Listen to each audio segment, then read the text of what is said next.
Hello, welcome back, guys. I'm Miss Debbie, and I'm from Cox CSP.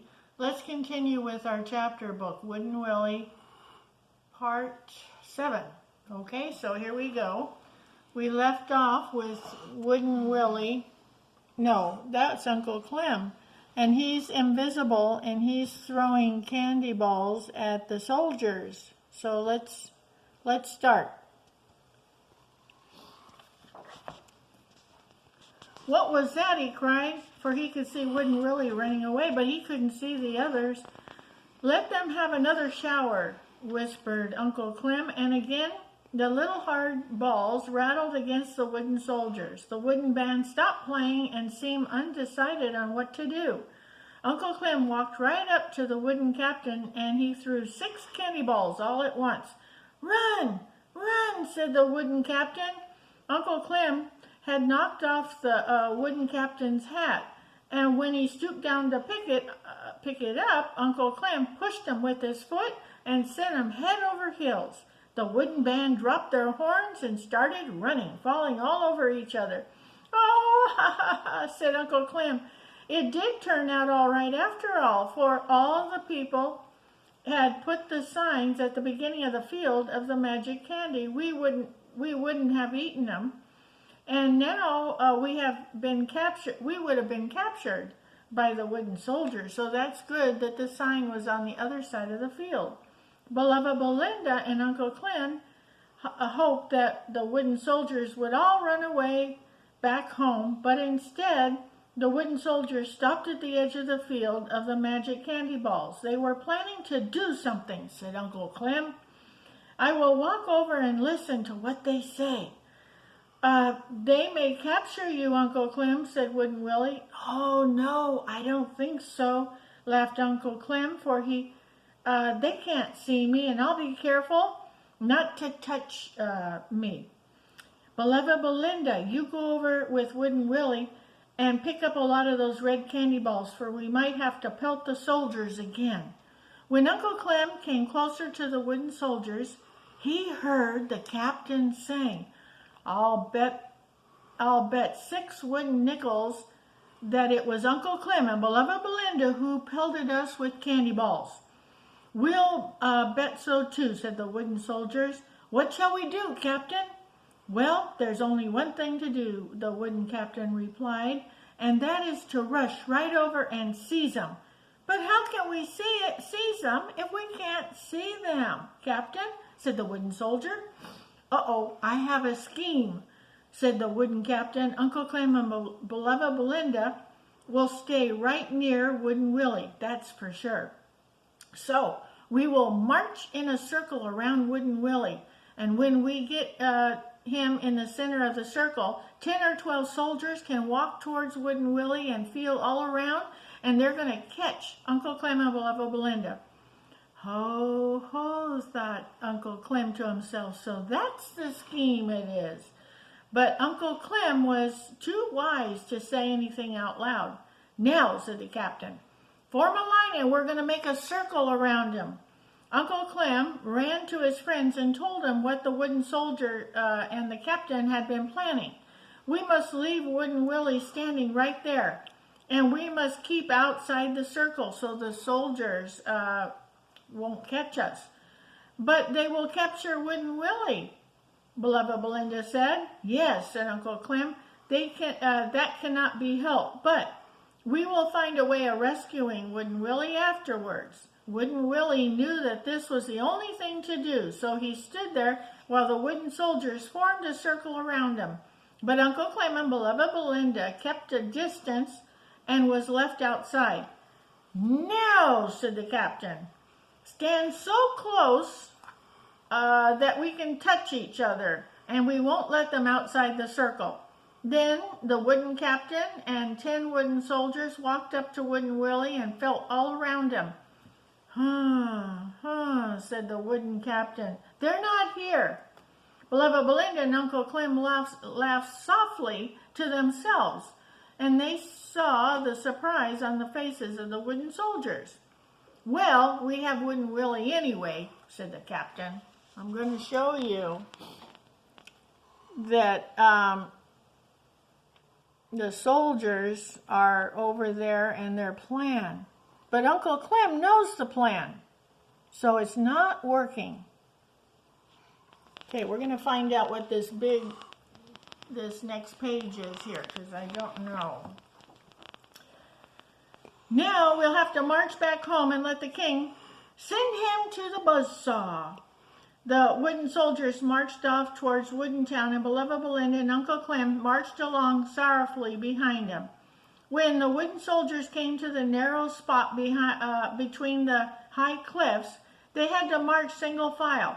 "Okay, now's our chance to rescue Wooden Willie," whispered Uncle Clem. Beloved Belinda and Uncle Clem ran to the top of the high cliff, and when Wooden Willie was made to walk in front of the captain, Beloved Belinda and Uncle Clem rolled a big rock right to the edge of the cliff and let it drop right between Wooden Willie and the captain so that the soldiers could not follow Wooden Willie. Then Uncle Clem and Beloved Belinda rolled another large stone to the edge of the cliff and let it fall back into the wooden soldiers. "Whee!" they cried. "Now they can't get out of that narrow spot." And down the hill they ran to Wooden Willie, and though he could not see either Beloved Belinda and Uncle Clem, he knew that they had rescued him from the soldiers. "I never thought you could rescue me," he said when he felt Uncle Clem's hand. "We had better lose no time," Uncle Clem said. "See, the wooden soldiers are boosting each other up over the large stone, and soon they'll be after us." Uncle Clem and Beloved Belinda and Wooden Willie ran to where the wooden soldiers had left their wooden ponies, and they each climbed on the back of a nice pony, and lickety-split, they ran across the field, leaving the wooden soldiers far behind.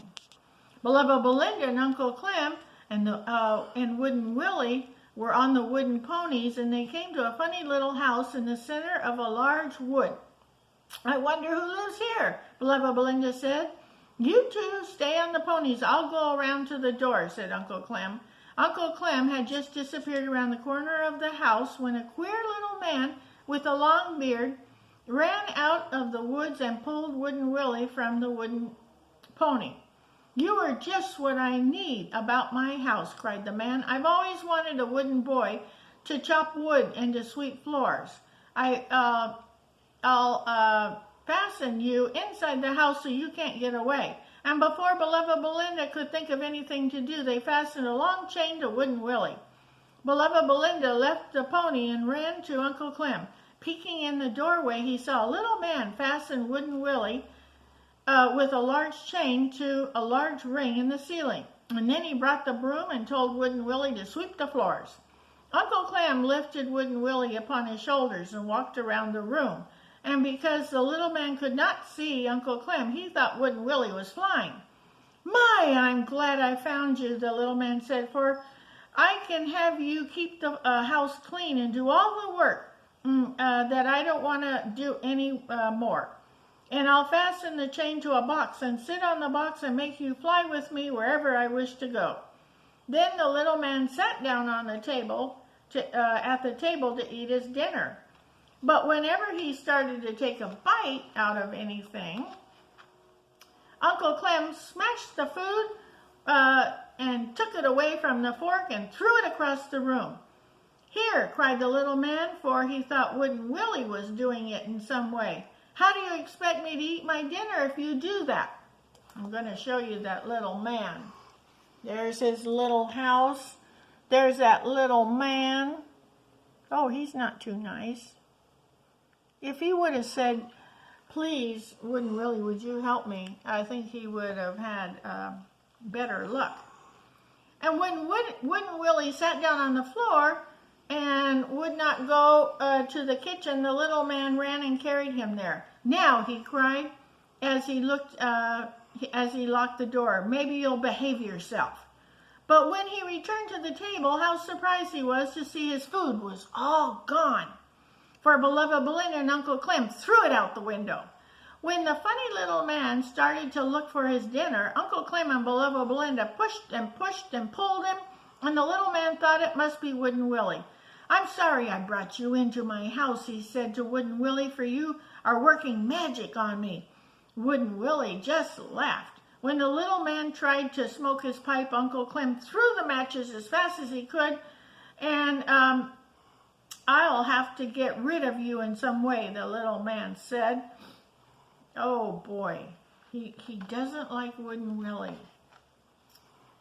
When the little man started out the door, Uncle Clem caught hold of his long whiskers and tied him hard to a table leg. Wow, said the little man. If you promise not to play these tricks on me, I'll let you go, Wooden Boy. All right, said Wooden Willie. It isn't any fun to get tied up, so if you promise never to tie up anybody else, I promise to stop playing tricks on you. I promise, honest, said the little man. Please untie my whiskers and I'll unfasten the chain and let you go, for I'm glad to get rid of you.